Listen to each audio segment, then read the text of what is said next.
Seigneur Dieu, dans le nom puissant de Jésus-Christ, nous te rendons des actions de grâce pour cette journée merveilleuse et magnifique, pour cette semaine qui commence dans la gloire. Je bénirai l'Éternel en tout temps, sa louange sera toujours dans ma bouche.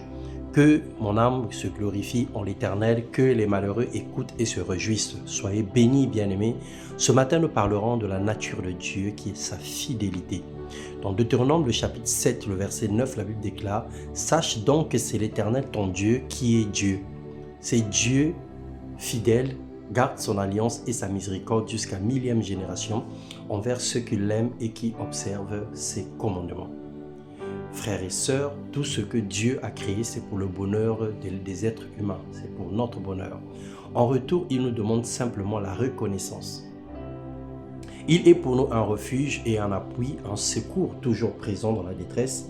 C'est pourquoi nous sommes sans crainte quand la terre est bouleversée, quand les montagnes sont ébranlées et quand les flots de la mer mugissent, écument, se soulèvent jusqu'à faire trembler les montagnes. Psaume 46. Le verset 2 et 4, nous garderons confiance en l'Éternel. L'Éternel ne délaisse pas son peuple, il n'abandonne pas son héritage. Nous sommes son héritage, l'ouvrage de ses mains. Il a fermi les pas de l'homme et prend le plaisir à sa voix.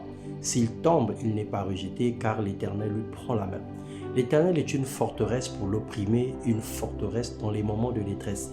Ceux qui connaissent son nom se confient en lui, car il n'abandonne pas ceux qui le cherchent.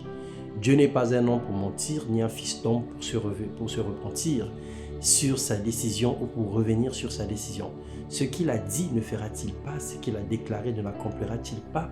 Nous dit Moïse dans les livres de Nombre, chapitre 23, le verset 19. Les bontés de l'Éternel ne sont jamais épuisées, ses compassions ne prennent jamais fin, elles se renouvellent chaque matin, sa fidélité est grande.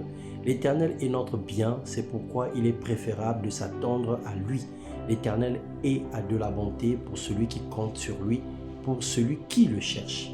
Sans cesse nous attristons le Saint-Esprit par nos attitudes.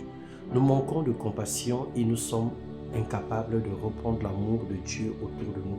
Nous sommes incapables d'aimer les frères, d'aimer nos prochains, d'aimer nos parents et faire du bien autour de nous malgré toutes ces influences négatives.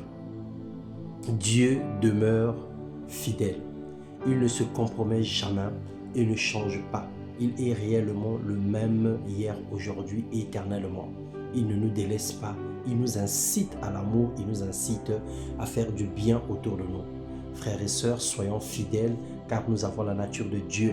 Que rien ne modifie l'œuvre de Dieu en nous, qu'aucune circonstance ne nous amène à devenir d'autres personnes que ceux que Dieu a voulu créer pour sa gloire et pour son image. Aucune personne, qu'aucune situation ne déforme notre éducation et que rien de ce monde ne puisse nous détruire ni nous entraîner à devenir des gens mauvais. Que la gloire de Dieu couvre nos vies et que cette semaine soit une semaine de paix, une semaine d'abondance, une semaine de récolte, une semaine où la main de l'Éternel sera sur tout un chacun de nous, sur toutes les personnes qui écoutent ce message. Soyez bénis dans le nom puissant de Jésus-Christ. Amen.